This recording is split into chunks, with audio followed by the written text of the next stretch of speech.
Assalamualaikum warahmatullahi wabarakatuh. Salam sejahtera buat kita semua. Saya, selaku moderator dari kelompok 4 metodologi, ingin membagikan hasil kerja kelompok kami tentang contextual teaching and learning. Sebelum itu, izinkan saya memperkenalkan diri serta rekan-rekan kelompok. Di sini ada saya sendiri, Wichan, kemudian Alinda, Maulidia, Melda, Rian, Mutia, dan Fatir. Baik, bisa kita mulai dan selamat belajar. Saya Savio Sundar Al-Fatir akan menjelaskan tentang pengertian Contextual Teaching and Learning yang disingkat adalah CTL. Menurut Nur Hadi dalam Sugianto 2007, CTL atau yang disebut dengan Contextual Teaching and Learning adalah konsep belajar yang mendorong guru untuk menghubungkan antara materi yang diajarkan dan situasi dunia nyata siswa.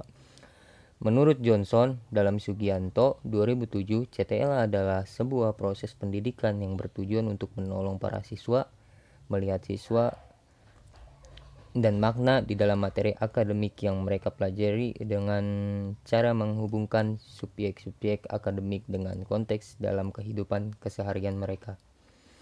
Berdasarkan pendapat para ahli, maka dapat disimpulkan bahwa CTL adalah konsep belajar yang membantu guru mengaitkan antara materi yang diajarkan dengan situasi dunia nyata siswa dan mendorong siswa membuat hubungan antara pengetahuan yang dimilikinya dengan penerapan dalam kehidupan sehari-hari. Kata kontekstual berasal dari kata konteks, yang berarti hubungan konteks, suasana dalam keadaan konteks. Contextual Teaching and Learning atau disingkat sebagai CTL adalah suatu pendekatan pembelajaran yang menekankan kepada proses keterlibatan siswa secara penuh dan dapat menemukan materi yang dipelajari dan menghubungkannya dengan situasi kehidupan. Ini adalah sebuah pengertian contextual teaching and learning atau yang disebut CTL. Selanjutnya akan dijelaskan oleh rekan saya. Kepada rekan saya dipersilakan. Selanjutnya, saya akan menjelaskan perbedaan pendekatan antara pendekatan kontekstual dengan pendekatan tradisional. Yang pertama, kita bahas tentang pendekatan kontekstual terlebih dahulu. Pendekatan kontekstual adalah konsep belajar yang membantu guru mengaitkan antara materi yang diajarkannya dengan situasi dunia nyata siswa dan mendorong siswa membuat hubungan antara pengetahuan yang dimilikinya dengan penerapannya dalam kehidupan mereka sehari-hari. Pendekatan kontekstual ini memiliki landasan pada falsafah belajar, yakni konstruktivisme. Konstruktivisme menekankan bahwa belajar tidak hanya sekedar menghafal, melainkan siswa mengkonstruksi pengetahuannya di benaknya. Pengetahuan tidak dapat dipisah-pisahkan menjadi fakta-fakta atau proposisi yang terpisah, tetapi mencerminkan keterampilan yang dapat diterapkan. Artinya, pendekatan kontekstual ini bersifat pragmatis. Kemudian, dalam pendekatan kontekstual ini pasti ada kelebihan dan kekurangannya. Kelebihan dari pendekatan kontekstual adalah yang pertama ada pembelajaran menjadi lebih bermakna dan real. Artinya, siswa dituntut untuk dapat menangkap hubungan antara pengalaman belajar di sekolah dengan kehidupan nyata. Kedua, pembelajaran lebih produktif dan mampu menumbuhkan penguatan konsep kepada siswa karena pendekatan pembelajaran CTL menganut aliran konstruktivisme, yang mana seorang siswa dituntun untuk menemukan pengetahuannya sendiri. Yang ketiga, memberikan kesempatan pada siswa untuk dapat maju terus sesuai dengan potensi yang dimiliki siswa, sehingga siswa terlibat aktif dalam proses belajar mengajar. Keempat, siswa dapat berpikir kritis dan kreatif dalam mengumpulkan data, memahami suatu isu, dan memecahkan masalah, dan guru dapat lebih kreatif. Yang kelima, menyadarkan siswa tentang apa yang mereka pelajari. Keenam, pemilihan informasi berdasarkan kebutuhan siswa tidak ditentukan oleh guru. Ketujuh, pembelajaran lebih menyenangkan dan tidak membosankan. Kelapan, membantu siswa bekerja dengan efektif dalam kelompok. Dan yang terakhir, kesembilan, terbentuk sikap kerjasama yang baik antar individu maupun kelompok. Lalu, kelemahan dari pendekatan kontekstual ini adalah yang pertama dalam pemilihan informasi atau materi di kelas didasarkan pada kebutuhan siswa. Padahal, dalam kelas itu tingkat kemampuan siswanya berbeda-beda, sehingga guru akan kesulitan dalam menentukan materi pembelajaran karena tingkat pencapaian siswa tadi tidak sama. Yang kedua, tidak efisien karena membutuhkan waktu yang agak lama dalam proses belajar mengajar. Yang ketiga, dalam proses pembelajaran dengan mode CTL akan nampak jelas antara siswa yang memiliki kemampuan tinggi dan siswa yang memiliki kemampuan kurang, yang kemudian menimbulkan rasa tidak percaya diri bagi siswa yang kurang kemampuannya. Keempat, bagi siswa yang tertinggal, dalam proses pembelajaran dengan CTL ini akan terus tertinggal dan sulit untuk mengejar ketertinggalan. Karena dalam model pembelajaran ini, kesuksesan siswa tergantung dari keaktifan dan usaha sendiri. Jadi, siswa yang dengan baik mengikuti setiap pembelajaran dengan model ini tidak akan menunggu teman yang tertinggal dan mengalami kesulitan. Kelima, tidak setiap siswa dapat dengan mudah menyesuaikan diri dan mengembangkan kemampuan yang dimilikinya dengan penggunaan model CTL ini. Keenam, kemampuan setiap siswa berbeda-beda, dan siswa yang memiliki kemampuan intelektual tinggi namun sulit untuk mengapresiasikannya dalam bentuk lisan akan mengalami kesulitan, sebab CTL ini lebih mengembangkan keterampilan dan kemampuan soft skill daripada kemampuan intelektualnya. Ketujuh, pengetahuan yang didapat oleh setiap siswa akan berbeda-beda dan tidak merata. Dan yang terakhir, kedelapan, peran guru tidak nampak terlalu penting lagi karena dalam CTL ini peran guru hanya sebagai pengarah dan pembimbing. Karena lebih menuntut siswa untuk aktif dan berusaha sendiri mencari informasi, mengamati fakta, dan menemukan pengetahuan-pengetahuan baru di lapangan. Selanjutnya kita bahas tentang pendekatan tradisional. Pendekatan tradisional dalam pembelajaran disebut juga dengan pendekatan konvensional. Pendekatan tradisional merupakan pendekatan pembelajaran yang dilakukan dengan mengombinasikan bermacam-macam metode pembelajaran. Dalam prakteknya, metode ini berpusat pada guru, atau guru lebih banyak mendominasi kegiatan pembelajaran. Pembelajaran yang dilakukan berupa metode ceramah, pemberian tugas, dan tanya jawab. Pendekatan tradisional adalah pembelajaran yang banyak dilakukan di sekolah sebelum diberlakukannya kurikulum pendidikan 2013 yang menggunakan urutan kegiatan, contoh, dan latihan. Dalam pendekatan tradisional pun pasti ada kelebihan dan kekurangannya. Kelebihan pendekatan tradisional adalah yang pertama, guru mudah menguasai kelas. Kedua, mudah mengorganisasikan tempat duduk atau kelas. Tiga, dapat diikuti oleh jumlah siswa yang besar. Keempat, mudah mempersiapkan dan melaksanakannya. 5. Guru mudah menerangkan pelajaran dengan baik. 6. Lebih ekonomis dalam hal waktu. 7. Memberi kesempatan pada guru untuk menggunakan pengalaman, pengetahuan, dan kearifan. 8. Dapat menggunakan bahan pelajaran yang luas. 9. Membantu siswa untuk mendengar secara akurat, kritis, dan penuh perhatian. 10. Jika digunakan dengan tepat, maka akan dapat menstimulasikan dan meningkatkan keinginan belajar siswa dalam bidang akademik. Dan yang terakhir, yang ke-11, dapat menguatkan bacaan dan belajar siswa dari beberapa sumber lain. Kemudian, kelemahan dari pendekatan tradisional ini adalah yang pertama, siswa yang bertipe visual menjadi rugi, dan hanya siswa yang bertipe auditif atau mendengarkan yang benar-benar menerimanya. Kedua, mudah membuat siswa menjadi jenuh. Ketiga, keberhasilan metode ini sangat bergantung pada siapa yang menggunakannya. Keempat, siswa cenderung menjadi pasif dan guru yang menjadi aktif. Jadi, dapat disimpulkan perbedaan dari pendekatan kontekstual dan pendekatan tradisional adalah pada pendekatan kontekstual, siswa secara aktif terlibat dalam proses pembelajaran, sedangkan dalam pendekatan tradisional, siswa adalah penerima informasi secara pasif. Sekian penjelasan dari saya, terima kasih. Baik, sini saya akan menjelaskan apa itu konstruktivisme. Ialah proses membangun atau menyusun pengetahuan baru dalam struktur kognitif siswa berdasarkan pengalamannya. Jadi menganggap bahwa pengetahuan itu terbentuk bukan hanya dari objek semata, tapi juga kemampuan individu sebagai subjek yang menangkap setiap objek yang diamatinya. Yang kedua ada menemukan atau inquiry, adalah proses pembelajaran yang didasarkan pada pencapaian dan penemuan melalui proses berpikir secara sistematis. Dalam proses inquiry ini dapat dilakukan melalui beberapa langkah sistematis. Di antaranya yang pertama, merumuskan masalah, mengajukan hipotesis, mengumpulkan data, menguji hipotesis berdasarkan data yang dikumpulkan, serta membuat kesimpulan. Yang ketiga ada bertanya. Belajar pada hakikatnya adalah bertanya dan menjawab pertanyaan. Menjawab pertanyaan mencerminkan kemampuan seorang dalam berpikir. Dalam pembelajaran yang produktif, kegiatan bertanya berguna untuk sebagai berikut. Yang pertama, menggali informasi tentang kemampuan siswa dalam penguasaan materi. Yang kedua, merangsang keingintahuan siswa terhadap sesuatu. Yang ketiga, memfokuskan perhatian siswa pada sesuatu yang diinginkan. Yang keempat, membimbing siswa untuk menemukan atau menyimpulkan sendiri. Yang kelima, menggali pemahaman siswa. Yang keempat, ada masyarakat belajar. Konsep masyarakat belajar di dalam CTL ini menyarankan agar hasil pembelajaran diperoleh melalui kerjasama dengan orang lain. Kerjasama itu dapat dilakukan dalam berbagai bentuk, baik dalam kelompok belajar secara formal maupun dalam lingkungan yang terjadi secara alamiah. Hasil belajar dapat diperoleh dari hasil sharing dengan orang lain, antar teman, atau antar kelompok.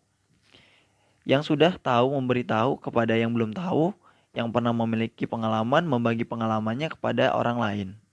Inilah hakikat dari masyarakat belajar, yaitu masyarakat yang saling membagi. Terima kasih Wichan. Di sini saya akan menjelaskan tentang pemodelan atau modeling, refleksi, dan penilaian nyata. Untuk modeling atau pemodelan adalah proses pembelajaran dengan memperagakan sesuatu sebagai contoh yang dapat ditiru oleh setiap siswa. Proses modeling tidak sebatas dari guru saja, akan tetapi dapat juga memanfaatkan siswa yang dianggap memiliki kemampuan. Karena model yang disampaikan akan menjadi standar kompetensi yang akan dicapai. Maka jika guru tidak mampu menjadi model, jangan sekali-kali memaksakan diri. Nah, modeling ini merupakan asas yang cukup penting dalam pembelajaran CTL, sebab melalui modeling siswa dapat terhindar dari pembelajaran yang teoritis, abstrak yang dapat memungkinkan terjadinya verbalisme. Selanjutnya ada reflection atau refleksi. Refleksi ini adalah cara berpikir tentang apa yang baru dipelajari atau berpikir ke belakang tentang apa yang sudah dilakukan di masa lalu. Refleksi merupakan respon terhadap kejadian, aktivitas, atau pengalaman yang baru diterima. Tujuan dari kegiatan refleksi ini adalah untuk melihat sudah sejauh mana pengetahuan yang dibangun sebelumnya dapat mengendap di benak siswa. Melalui proses refleksi, pengalaman belajar itu akan dimasukkan ke dalam struktur kognitif siswa yang pada akhirnya akan menjadi bagian dari pengetahuan yang dimilikinya. Oleh sebab itu, kegiatan refleksi ini harus selalu dilakukan sebelum guru mengakhiri proses pembelajaran untuk setiap kali pertemuannya. Yang terakhir ada authentic assessment atau penilaian nyata, yaitu proses yang dilakukan oleh guru untuk mengumpulkan informasi tentang perkembangan belajar yang dilakukan oleh siswa. Penilaian ini dilakukan untuk mengetahui apakah siswa benar-benar belajar atau tidak, dan apakah pengalaman belajar siswa ini memiliki pengaruh yang positif terhadap perkembangan baik intelektual maupun mental siswa. Penilaian yang autentik ini dilakukan secara terintegrasi dengan proses pembelajaran. Penilaian ini dilakukan secara terus-menerus selama kegiatan pembelajaran berlangsung. Oleh sebab itu, tekanannya diarahkan kepada proses belajar, bukan kepada hasil belajar. Materi selanjutnya akan dijelaskan oleh Melda. Selanjutnya, saya akan menjelaskan tentang sinteks CTL. Secara garis besar, langkah-langkah penerapan CTL dalam kelas yaitu: yang pertama, dengan mengembangkan pemikiran bahwa anak akan belajar lebih bermakna dengan cara belajar sendiri, menemukan sendiri, dan mengkonstruksi sendiri pengetahuan dan keterampilan barunya, yang berarti anak tersebut akan diajarkan untuk belajar secara mandiri. Yang kedua, laksanakan sejauh mungkin kegiatan inquiry untuk semua topik. Ketiga, kembangkan sifat ingin tahu siswa dengan bertanya. Keempat, ciptakan masyarakat belajar, belajar dalam kelompok-kelompok. Kelima, hadirkan model sebagai contoh pembelajaran. Dengan adanya contoh pembelajaran ini juga dapat membantu siswa agar lebih mudah dalam memahami pembelajaran. Keenam, lakukan refleksi di akhir pertemuan. Dan yang terakhir yaitu ketujuh, lakukan penilaian yang sebenarnya dengan berbagai cara. Sekian penjelasan dari saya, selanjutnya akan dijelaskan oleh rekan saya. Melanjutkan materi 2.3 karakteristik contextual teaching and learning. atau dibilang CTL. Terdapat 6 karakteristik penting dalam proses pembelajaran CTL, yaitu 1. Pembelajaran merupakan proses pengaktifan pengetahuan yang sudah ada. Activating chronology, artinya apa yang akan dipelajari tidak terlepas dari pengetahuan yang sudah dipelajari. Dengan demikian, pengetahuan yang akan diperoleh siswa adalah pengetahuan yang utuh yang memiliki keterkaitan satu sama lain. 2. Pembelajaran yang kontekstual adalah belajar dalam rangka memperoleh dan menambah pengetahuan baru. Acquiring knowledge. Pengetahuan baru ini diperoleh dengan cara deduktif. Artinya, pembelajaran dimulai dengan mempelajari secara keseluruhan, kemudian memperhatikan detailnya. 3. Pemahaman pengetahuan. Understanding knowledge, artinya pengetahuan yang diperoleh bukan untuk dihafal, tetapi untuk dipahami dan diyakini.